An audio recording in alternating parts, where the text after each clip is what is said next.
आज आपण बघणार आहोत हदगा किंवा अगस्तीच्या फुलांची भजी.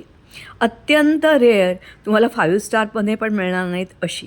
अगस्त तारा दिसायला लागला ऋषींचा की हदगा फुलतो, म्हणून याला अगस्त किंवा मराठी भाषेत गावरान भाषेत याला हदगा असंही म्हणतात.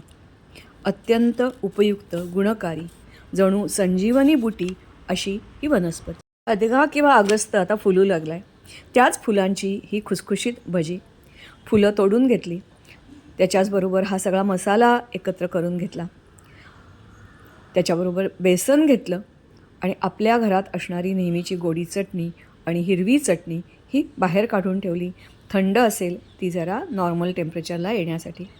फुलांच्या मध्ये एक दांडा असतो जो कडवट असतो, तो बाजूला केला, पाकळ्या मोकळ्या केल्या. आता बेसनावर हा सगळा मसाला, तिखट, हळद घातलं आणि त्याच्यावर हे गरम गरम तेल म्हणजेच मोहन घातलं, म्हणजे भजी खुसखुशीत होतात. सगळा नीट मिसळलं आणि ह्या पिठात डिप करून पाकळ्या स्वतंत्र करा किंवा अख्खच्या अख्खं फूल हे तळून काढा. अत्यंत खुसखुशीत अशी ही भजी तयार होतात.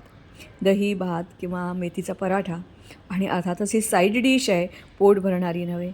मात्र अगस्त तारा जसा आकाशात चमकतो तसं तुम्हाला आयुष्यात चमकायचं असेल, देवतुल्य व्हायचं असेल तर ही भजी जरूर खा.